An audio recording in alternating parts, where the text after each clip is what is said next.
Middle east जो कि दुनिया में वैश्विक घटनाओं का केंद्र बना हुआ है, न्यूज़ चैनल्स हो या सोशल मीडिया, हर जगह सिर्फ एक ही सवाल पूछा जा रहा है, क्या तीसरा विश्व युद्ध होने वाला है? इजराइल और ईरान के बीच लगातार मिसाइल हमले हो रहे हैं। अमेरिका खुलकर इजराइल को समर्थन दे रहा है। तेल के जहाज़ों के लिए सबसे महत्वपूर्ण समुद्री मार्ग स्ट्रेट ऑफ हार्मोज विवाद में बना हुआ है। विश्व अर्थव्यवस्था बहुत नकारात्मक तरीके से प्रभावित हो रही है। भारत जैसे तेल आयात करने वाले देश अचानक तेल की बढ़ती कीमतों से परेशान हैं। इस सब के बीच में एक ऐसी खबर आती है जिसने पूरे विश्व को चौंका दिया। वो खबर है यूएस और ईरान के बीच में शांति वार्ता। नमस्कार दोस्तों, मैं शुभम सरधालिया एक बहुत ही महत्वपूर्ण विषय लेकर आपके साथ में जुड़ा हूं। आप सभी का स्वागत करता हूं शून्य आईएएस हिंदी माध्यम के इस यूट्यूब चैनल पर। दोस्तों, यदि आप भी वैश्विक घटनाओं में रुचि रखते हैं तो ये सभी घटना और इस पूरे के पूरे घटनाक्रम को आप काफ़ी नज़दीक से जो है वो समझ रहे होंगे या समझना चाहते होंगे। आज हर न्यूज़ चैनल पर, सोशल मीडिया के हर दूसरे पोस्ट पर यूएस और ईरान के संबंधों की बात हो रही है। स्ट्रेट ऑफ हॉर्मुज़ जो है वह चर्चा का विषय बना हुआ है और हर भारतीय आज यही सोच रहा है कि कहीं कल सुबह उठते ही तेल की कीमतें तो नहीं बढ़ जाएंगी। क्या है ये पूरी की पूरी घटना, क्या है ये पूरी की पूरी कहानी जिसकी वजह से आज विश्व जो है वह एक ऐसी स्थिति में जो है वह जुड़ा हुआ है जहां पर लगातार उद्योग जगत और आयात निर्यात प्रभावित हो रहा है। ये पूरी की पूरी कहानी जो है उसे आज हम एक घटनाक्रम के रूप में समझेंगे। किस प्रकार यूएस और ईरान के संबंध समय समय पर बदलते गए और कैसे किसी समय नजदीकी साथी होने वाले यूएस और ईरान अचानक एक दूसरे के इतने बड़े दुश्मन बन गए। दोस्तों, आप में से बहुत सारे लोग ये जान करके चौंक जाएंगे कि आज जिस यूएस और ईरान के बीच में युद्ध जैसी स्थिति बनी हुई है वह एक समय पर एक दूसरे के बहुत ही करीबी मित्र हुआ करते थे। इस पूरे के पूरे घटनाक्रम को समझने के लिए ये पूरी की पूरी कहानी जो है वह समझनी होगी। यहां पर कहानी की शुरुआत जो है वह दो हिस्सों में हम समझेंगे।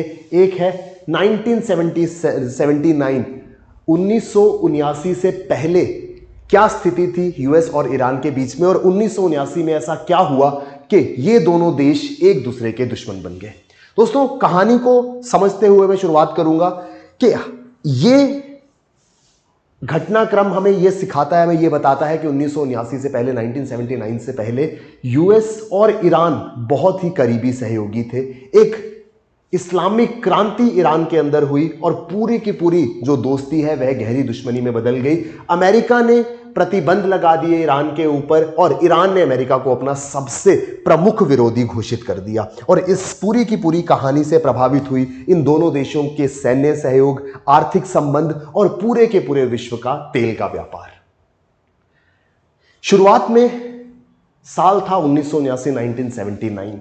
यहां पर अमेरिका और ईरान दोनों ही बहुत मजबूत सहयोगी थे, दोनों स्ट्रेटेजिक अलाई कहलाते थे एक दूसरे के। ये वो दौर था जब ईरान में शासन किया करते थे मोहम्मद रजा पहलवी, जिन्हें ईरान के शाह या शाह ऑफ ईरान के नाम से जाना जाता था। ईरान और अमेरिका दोनों बहुत ही मजबूत सहयोगी थे एक दूसरे के, और अमेरिका जो है वह इस दौर में ईरान को मिडल ईस्ट का सबसे महत्वपूर्ण मित्र अपना मानता था। यहां पर यह संबंध इतने मजबूत क्यों थे? क्योंकि दोनों ही देश जो है वह शिक्षा, उद्योग, इंफ्रास्ट्रक्चर, सेना और महिलाओं के अधिकारों को लेकर के कार्य करते थे। शाह जो थे वह ईरान को मॉडर्न, इंडस्ट्रियल और वेस्टर्न नेशन बनाना चाहते थे। दोनों ही देशों में मिलिट्री कोऑपरेशन थी, इंटेलिजेंस शेयरिंग थी और ऑयल ट्रेड, तेल का व्यापार जो है वो बहुत मजबूत था। तो इस शांतिपूर्वक और मित्रता वाले संबंधों में ऐसा क्या हुआ, किसकी नजर लगी कि जो हालात इस कदर बिगड़ गए? इस पूरे के पूरे कहानी में जो एक बदलाव आता है या एक मोड़ आता है वह आता है साल 1979 में, जब ईरान के अंदर शुरुआत होती है इस्लामिक क्रांति, इस्लामिक रेवोल्यूशन की। इस इस्लामिक रेवोल्यूशन की जो शुरुआत है वो कुछ समय पहले हो गई थी। साल 1964 एक व्यक्ति जिनका नाम अयतुल्ला रुहुल्लाह खौमेनी था, इन्होंने खुल करके शाह की जो नीतियां थी उनकी आलोचना करना शुरू करी। शाह पर ये आरोप लग रहे थे कि शाह जो है वे काफी ज्यादा अथॉरिटेरियन हो चुके हैं, और दूसरा आरोप यह था कि शाह के नेतृत्व में, शाह के राजपाट में ईरान जो है वह अपनी इस्लामिक आइडेंटिटी, जो अपनी इस्लामी पहचान थी, उसे खो रहा है। ये सारी की सारी चीजें जब हो रही थी, जब इसकी शुरुआत हुई थी 1964 में, जब रुहुल्लाह ख़ामेनी ने खुले तौर पर आलोचना की थी शाह की, तो 1964 में उन्हें ईरान से बाहर निकाल दिया गया था। ईरान से बाहर निकल करके वह इराक में गए। 1978 तक वह इराक में रहे, लेकिन ईरान ने इराक के ऊपर दबाव बनाया और ख़ामेनी को इराक भी जो है वह छोड़ना पड़ा। उसके बाद वो फ्रांस में पेरिस के पास जाकर के रहना शुरू हो गए। ये सारी की सारी कहानी जो है 1978 की है। लेकिन ये जो क्रांति की चिंगारी ख़ामेनी ने यहां लगाई थी, वह धीरे धीरे आग पकड़ रही थी, और निर्णायक मोड़ आया साल 1979 में, जब लाखों लोग शाह के विरोध में ईरान की सड़कों पर उतर गए। इन लोगों ने यही आरोप जिसकी हम बात कर रहे थे, इनको आधार बनाया और एक बड़े स्तर पर शाह के विरोध में इन्होंने आवाज उठाई। और ये एक निर्णायक मोड़ रहा, क्योंकि इस इस्लामिक क्रांति के बाद शाह जो है उन्हें ईरान छोड़ करके जाना पड़ा। जैसे ही जनवरी 1979 में शाह ईरान छोड़ करके गए, अगले ही महीने ख़ामेनी जो है वह फ्रांस से ईरान में वापस लौट गए, और ईरान का नेतृत्व करते हुए इसे एक इस्लामिक गणराज्य, इस्लामिक रिपब्लिक जो है वह घोषित कर दिया। अब यह कहानी तो निजी थी, ईरान के अंदर थी। इस इस्लामिक क्रांति ने अमेरिका के साथ संबंध जो है उसमें बदलाव क्यों किया, अमेरिका के साथ संबंध जो है वह क्यों बिगाड़े, वह समझते हैं। ऐसा क्या हुआ कि अमेरिका अचानक से ईरान का दुश्मन बन गया? जैसे ही ख़ामेनी की सरकार जो है आई, उन्होंने सबसे पहले अमेरिका के विरोध में आंदोलन शुरू कर दिए। ख़ामेनी की सरकार ने अमेरिका को ग्रेट सैटन या एक महान शैतान का नाम दे दिया, कि अमेरिका जो है वह शैतान है एक बहुत बड़ा, जो कि ईरान की परंपराओं के साथ खिलवाड़ कर रहा था, और अब ईरान जो है इस वेस्टर्न इन्फ्लुएंस को और बर्दाश्त नहीं करेगा। ये कहानी या ये घटनाएं यहीं पर नहीं रुकी, ये धीरे धीरे हिंसा का रूप ले रही थी, और इसी दौरान तेहरान के अंदर जो अमेरिका की एम्बेसी थी उस पर कब्जा कर लिया गया। 444 दिनों तक 52 अमेरिकी नागरिकों को बंधक बना के रखा गया, जिससे ये पूरा का पूरा विरोध जो था वह अब हिंसक रूप ले चुका था, और इसके परिणाम स्वरूप अमेरिका और ईरान के संबंध जो हैं वह अब दोस्ती से हट करके शत्रुता में बदल चुके थे। जब अमेरिकी एम्बेसी को निशाना बनाया गया, इसे एम्बेसी क्राइसिस भी कहा जाता है। इस एम्बेसी क्राइसिस के बाद अमेरिका ने बहुत ही कठोर कदम ईरान के खिलाफ उठाना शुरू किए। यहां पर ईरान के ऊपर इकोनॉमिक सैंक्शंस जो है, आर्थिक प्रतिबंध लगाने की शुरुआत हुई। ईरान के जो असेट्स थे उन्हें फ्रीज कर दिया गया, और धीरे धीरे ईरान के तेल के व्यापार को कम करने की कोशिश की गई। जो कूटनीतिक संबंध थे, डिप्लोमेटिक रिलेशंस थे, वह अब दोनों देशों के बीच में समाप्त हो चुके थे। और जिन सैंक्शंस की आज हम बात करते हैं, जो सैंक्शंस ईरान के ऊपर आज हम पढ़ते हैं, उन सभी सैंक्शंस की शुरुआत इस एम्बेसी क्राइसिस के बाद ही हुई थी। अब ये तो 1979 की 1979 की कहानी है। अब इतनी पुरानी स्थिति, इस 1979 की घटना का इतना क्या प्रभाव पड़ा कि आज तक संबंध जो है वे दोनों देशों में बेहतर नहीं हो पा रहे हैं।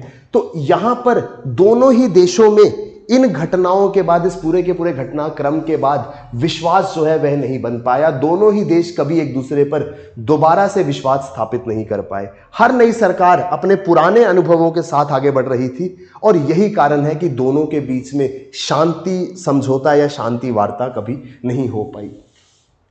यहां पर दोनों के बीच में विश्वास की कमी जो है वह सबसे बड़ी चुनौती बनी हुई है, और इसी वजह से अगर इन दोनों देशों के बीच में संबंधों को बेहतर बनाना है तो एक विश्वास जो है वह कायम करना होगा, जो केवल शांति वार्ता से ही बन सकता है। तो यहां पर एक ऐसी स्थिति बनी है कि शांति वार्ता के लिए विश्वास बनना चाहिए, और विश्वास बनाने के लिए शांति वार्ता होनी चाहिए, जिस वजह से यह स्थिति जो है वह और बिगड़ती जा रही है।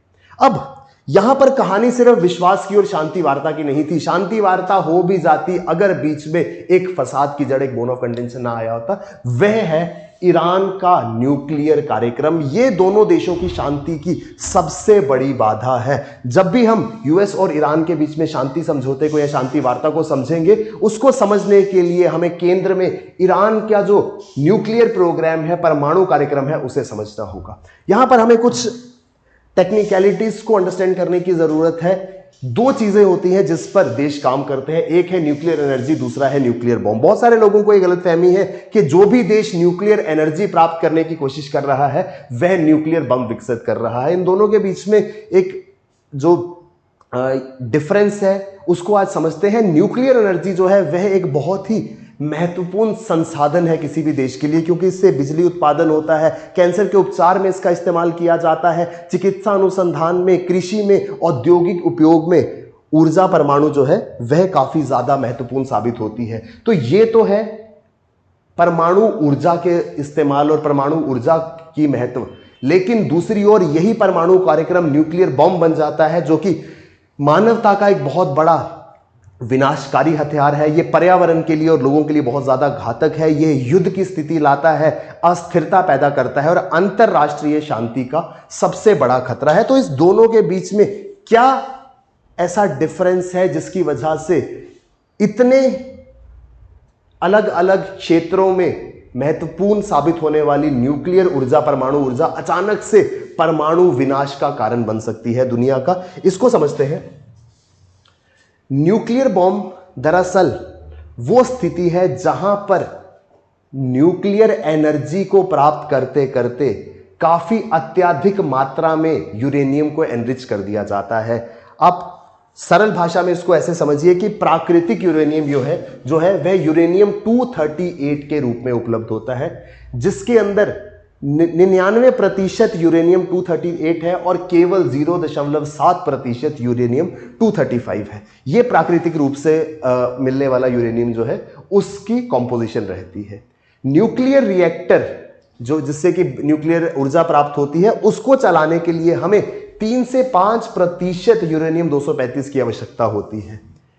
लेकिन जब इसी न्यूक्लियर ऊर्जा को बदल करके न्यूक्लियर बॉम्ब बनाना हो तो हमारी आवश्यकता जो है इस यूरेनियम 235 की बहुत ज्यादा बढ़ जाती है। तो प्राकृतिक रूप से हमें केवल 0.7% यूरेनियम 235 मिलता है, लेकिन अगर हमें ऊर्जा बनानी है तो हम इस यूरेनियम 235 की मात्रा बढ़ाने के लिए एक प्रक्रिया फॉलो करते हैं जिसे कहा जाता है यूरेनियम एनरिचमेंट। तो न्यूक्लियर रिएक्टर के लिए हम इस यूरेनियम 235 के एनरिचमेंट करते हैं ताकि ये 0.7 से बढ़कर 3 से 5% हो जाए। इसी एनरिचमेंट की प्रक्रिया को अगर और ज्यादा बढ़ा दिया जाए, यानी कि यूरेनियम 235 की आवश्यकता एनरिचमेंट के करते हुए अगर 90% तक कर दी जाए, तो ये यूरेनियम अब न्यूक्लियर बॉम्ब या परमाणु बम बन चुका है। इस पूरी की पूरी प्रक्रिया को एनरिचमेंट कहा जाता है। प्राकृतिक यूरेनियम की एनरिचमेंट होती है और उससे एनरिच्ड यूरेनियम, जिसके अंदर यूरेनियम 235 की मात्रा को बढ़ा दिया जाता है। अगर बढ़ा करके उसे 3 से 5% कर दिया जाए तो वह परमाणु रिएक्टर्स में काम आएगा, लेकिन उसी को बढ़ा करके अगर 90% कर दिया जाए तो वह न्यूक्लियर बॉम्ब बन जाएगा। अब यहां पर बहुत ही एक पतला सा डिफरेंस जो है, एक बहुत ही थिन लाइन ऑफ डिफरेंस दोनों ही चीजों के बीच में है कि हमें पता कैसे चलेगा कि कोई देश न्यूक्लियर एनर्जी बना रहा है या न्यूक्लियर बॉम्ब। परमाणु ऊर्जा एवं परमाणु बम के बीच का फर्क क्या है, यह कैसे पता चलेगा? इस विषय पर अब चिंता जो है वो दुनिया की बनने लगी थी और इसी के साथ में चर्चा में आई IAEA। ये एक ऐसी संस्था है जिसे कहा जाता है इंटरनेशनल एटॉमिक एनर्जी एजेंसी। ये यूनाइटेड नेशन, संयुक्त राष्ट्र की एक संस्था है और दुनिया में न्यूक्लियर सुरक्षा को सुनिश्चित करने का काम करती है। इस इंटरनेशनल एटॉमिक एनर्जी एजेंसी का यह काम रहता है कि देशों में समय समय पर इंस्पेक्शन जो है वह की जा सके और यह सुनिश्चित किया जा सके कि यदि कोई देश परमाणु ऊर्जा के और या परमाणु ऊर्जा की दिशा में कार्य कर रहा है तो वो वाकई में परमाणु ऊर्जा तक सीमित है या कहीं वो परमाणु बम जो है वो नहीं बना रहा।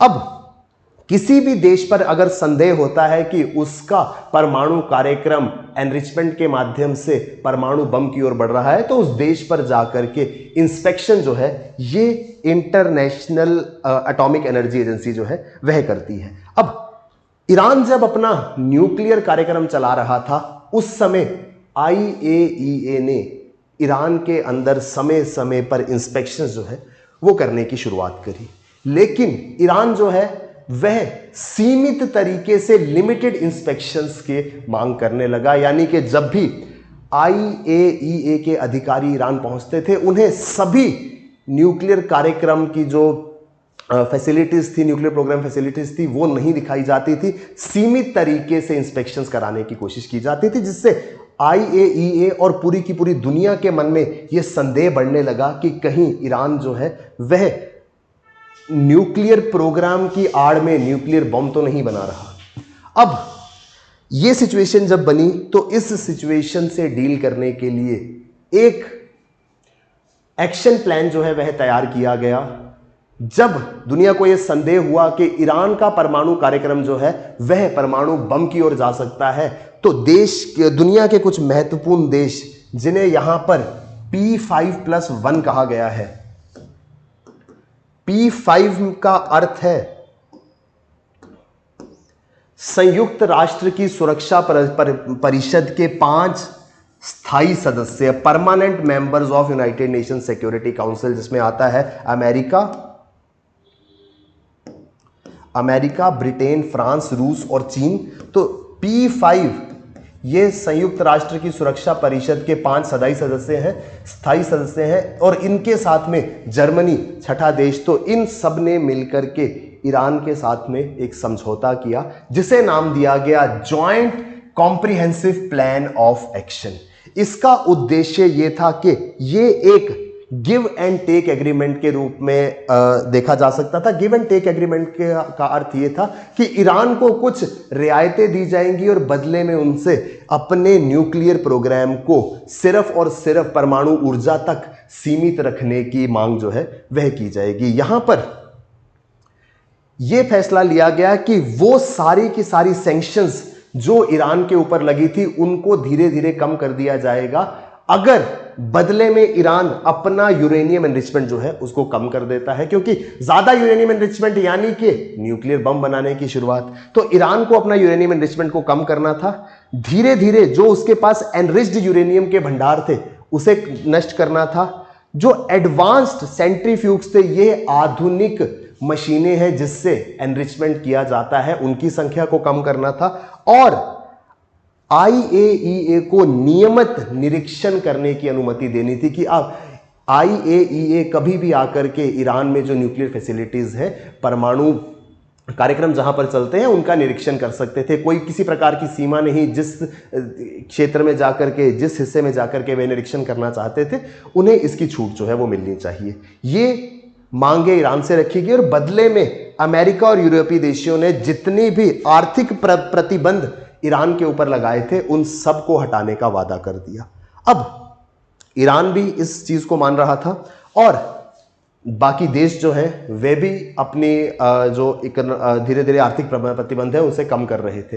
परिणाम स्वरूप दुनिया को यह लगने लगा कि अब मिडल ईस्ट के अंदर मुख्यतः जो ईरान का न्यूक्लियर प्रोग्राम का खतरा था वह धीरे धीरे अब कम होता जा रहा है। लेकिन इस दिशा में एक बहुत बड़ा बदलाव, बहुत बड़ा मोड़ आया साल 2018 में। साल 2018 में अमेरिकी राष्ट्रपति डोनाल्ड ट्रंप ने यह निर्णय लिया, उन्होंने ये घोषणा करी कि जो joint comprehensive plan of action है, अमेरिका उससे बाहर निकल रहा है। यानी कि जो आर्थिक रियायतें, आर्थिक प्रतिबंध ईरान के ऊपर लगे थे, जिसे धीरे धीरे कम किया जा रहा था, वह अब बढ़ा दिए जाएंगे। इस joint comprehensive plan of action का हिस्सा अब अमेरिका नहीं रहेगा। अमेरिका ने और ट्रंप ने इसके पीछे कुछ महत्वपूर्ण तर्क जो है वह दिए, जिसमें सबसे पहला था सनसेट क्लॉज।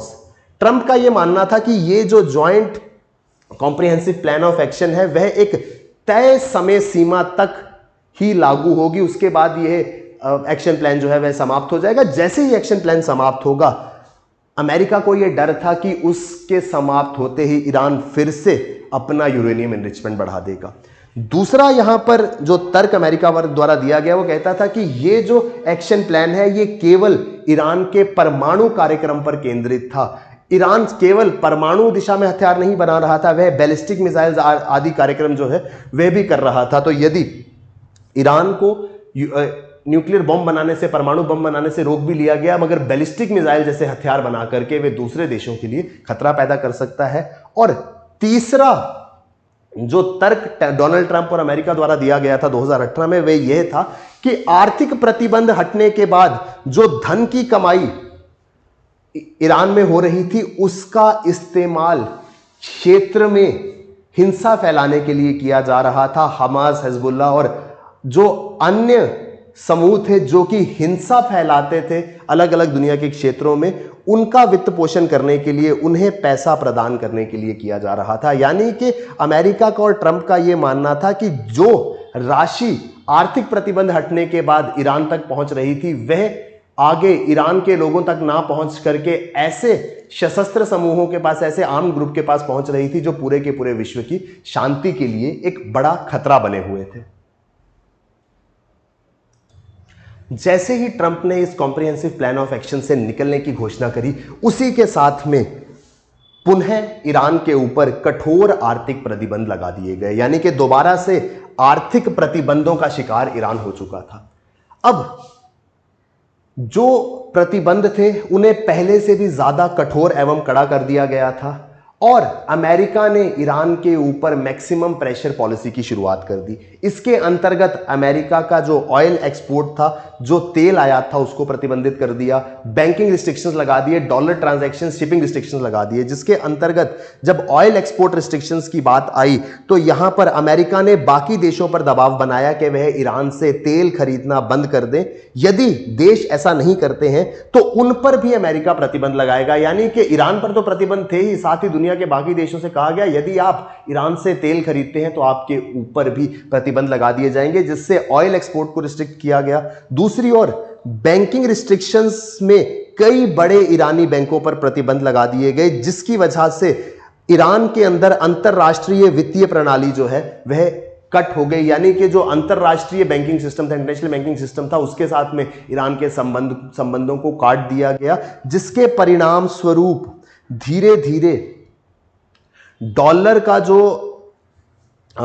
भंडार या डॉलर्स का जो रिजर्व ईरान के पास था वह कम होता चला गया। और क्योंकि वैश्विक व्यापार में डॉलर जो है वह प्रमुख मुद्रा है, तो ईरान के लिए वित्तीय लेन देन करना धीरे धीरे कठिन होता गया, अंतरराष्ट्रीय व्यापार करना धीरे धीरे कम होना शुरू हो गया और अंततः शिपिंग रिस्ट्रिक्शन जो है वह लगाई। केवल तेल बेचने पर प्रतिबंध नहीं, बल्कि जिन रास्तों से होकर के तेल गुजरता था उन रास्तों पर भी प्रतिबंध लगाना शुरू हुए, जिससे ईरान से आने वाले तेल का परिवहन भी जो है वह काफी ज्यादा मुश्किल हो गया। उद्देश्य यह था कि हर तरीके से ईरान के ऊपर आर्थिक दबाव जो है वह डाले जाएं। इस दिशा में, इस बढ़ते हुए प्रतिबंध के ऊपर प्रतिक्रिया देते हुए ईरान ने सीधे तौर पर चुनौती दे दी कि यदि आप प्रतिबंध बढ़ाएंगे, यदि आप सैंक्शंस नहीं हटाएंगे तो ईरान अपना एनरिचमेंट कार्यक्रम दोबारा से शुरू कर देगा। और धीरे धीरे ईरान जो है वह अब higher level of uranium enrichment की ओर जा रहा था। करीब 60% एनरिचमेंट ईरान मौजूदा समय में कर चुका है और यदि यह एनरिचमेंट 90% तक पहुंचता है तो ईरान जो है वह एक न्यूक्लियर शक्ति बन जाएगा। इस पूरी की पूरी घटनाक्रम ने एक और ईरान और अमेरिका के संबंधों को और ज्यादा नकारात्मक रूप से प्रभावित किया। वहीं दूसरी ओर इजराइल की चिंताएं बहुत ज्यादा बढ़ने लगी। अब सवाल यह है कि इस पूरे के पूरे घटनाक्रम में ऐसा क्या हुआ जिस वजह से इजराइल की चिंताएं बढ़ रही हैं, या इजराइल इस पूरे के पूरे घटनाक्रम से चिंतित क्यों है, इस चीज को हमें समझना होगा। सबसे महत्वपूर्ण चीज, इजराइल जो है वह इस पूरे के पूरे घटनाक्रम से इस वजह से चिंतित है क्योंकि उसे ईरान का न्यूक्लियर बॉम्ब अपने लिए एक एग्जिस्टेंशियल क्राइसिस, एक अस्तित्व के खतरे के रूप में उभरता हुआ नजर आता है।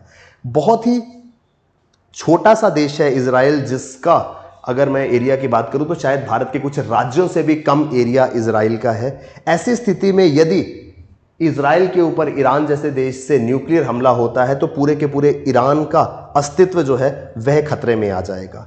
दूसरी ओर ईरान जो है क्योंकि धीरे धीरे न्यूक्लियर बॉम्ब की ओर बढ़ रहा है। इजराइल ये तर्क देता है कि यदि ईरान ने परमाणु हथियार बना लिया तो उसे रोकना असंभव हो जाएगा। अंतरराष्ट्रीय एजेंसियां समय समय पर यह भी कहती हैं कि यदि कुछ निर्णायक प्रतिबंध नहीं लगाए गए तो यह पूरे के पूरे विश्व के लिए एक बड़ा खतरा जो है वह बन जाएगा। ईरान पर इजराइल की ओर से यह भी आरोप लगाए जाते हैं कि कुछ प्रॉक्सी ग्रुप्स, कुछ सहयोगी संगठन जिसमें लेबनान का हिजबुल्लाह, गाजा का हमास, यमन का हौतीज आदि आते हैं, इन सबको वित्तीय सहायता प्रदान करता है ईरान, और इस वजह से दुनिया में अशांति जो है वह होती है। और इन समूहों को एक्सिस ऑफ रेजिस्टेंस के हिस्से के रूप में इजराइल देखता है। साथ ही साथ इजराइल का यह भी मानना है कि मिडल ईस्ट का जो पूरा का पूरा इलाका है उसमें शांति एवं संतुलन बनाए रखने के लिए ईरान के न्यूक्लियर कार्यक्रम को रोकना बहुत ज्यादा जरूरी है। यदि ईरान अपना न्यूक्लियर कार्यक्रम शुरू करता है तो साथ ही साथ बाकी अरब देश जो है वह भी अपने न्यूक्लियर कार्यक्रम को तेज कर सकते हैं, और यहां पर बाकी क्षेत्रीय शक्तियां भी जो हैं वह नई रणनीतियां अपना सकती हैं, जिससे न्यूक्लियर आर्म रेस का खतरा इस हिस्से में बन जाएगा। और अंततः इजराइल जो है वह एक सिक्योरिटी डॉक्ट्रिन फॉलो करता है। इजराइल की सुरक्षा नीति का एक महत्वपूर्ण सिद्धांत है कि किसी भी शत्रु देश को परमाणु हथियार विकसित करने नहीं दिए जाएंगे। इस वजह से ईरान जो है वह लंबे समय से एक बात कहता आया है कि Iran must never become a nuclear weapon state. अब यहां पर पीस टॉक्स या शांति वार्ता जो अब हुई है उसमें सबसे बड़ा सवाल, सबसे बड़ा चैलेंज यह है कि दोनों ओर से विश्वास की कमी होने के कारण जो मांगे रखी जाएंगी। अब सीधे तौर पर इस पूरी की पूरी कहानी को समझकर हमें एक चीज तो समझ आ गई थी कि अमेरिका जो है वह ईरान से सीधे तौर पर यह मांग करेगा कि वह अपने न्यूक्लियर एनरिचमेंट के कार्यक्रम को जो है वह रोक दे, और बदले में ईरान जो है वह उस पर लगी हुई सैंक्शंस को कम करने की मांग करेगा। यानी कि अब दोनों ओर से कौन पहले झुकेगा, कि क्या पहले अमेरिका ये सभी प्रतिबंध हटाएगा या पहले ईरान जो है वह अपना न्यूक्लियर एनरिचमेंट प्रोग्राम रोकेगा। इस ही मुद्दे पर पूरी की पूरी जो शांति वार्ता है वो अब डिपेंड करती है।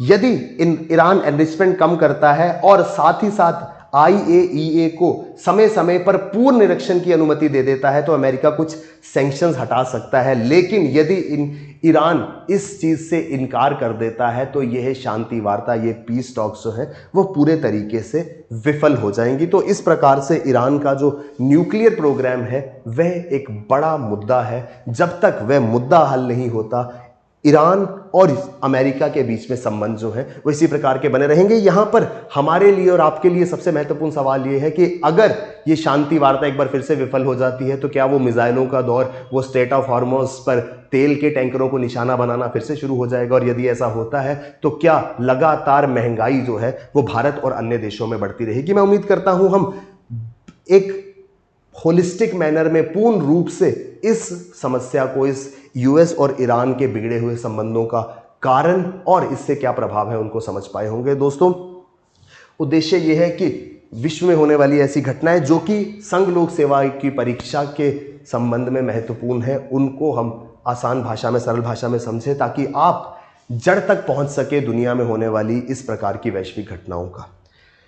एक महत्वपूर्ण बात और, शून्य आईएएस हिंदी माध्यम के अभ्यर्थियों के लिए बहुत ही शानदार तरीके से कोर्सेज, नोट्स और मार्गदर्शन, मेंटोरशिप प्रोग्राम्स लेकर के आया है। उद्देश्य यह है कि हिंदी माध्यम के अभ्यर्थियों को ज़्यादा से ज़्यादा मदद यूपीएससी परीक्षा की तैयारी में मिल सके। आपको यहाँ पर सभी विषयों के नोट्स, उनसे संबंधित वीडियो क्लासेस, प्रारंभिक एवं मुख्य परीक्षा के लिए टेस्ट सीरीज और मेंटोरशिप कार्यक्रम मिलेंगे ताकि आप अपनी परीक्षा की तैयारी में कहीं भी खुद को अंग्रेजी माध्यम के अभ्यर्थियों की तुलना में कम ना समझे। वो सभी रिसोर्सेज, वे सभी संसाधन जो अंग्रेजी माध्यम के अभ्यर्थियों के लिए मौजूद हैं उसी गुणवत्ता के साथ शून्य आईएएस हिंदी माध्यम के अभ्यर्थियों के लिए भी लेकर के आया है। किसी प्रकार का आपका कोई भी प्रश्न हो किसी कोर्स को लेकर के या परीक्षा के संबंध में तैयारी कैसे करनी है, किस तरीके से शुरुआत करनी है, आप इस नंबर पर फोन करके जानकारी जो है वह प्राप्त कर सकते हैं।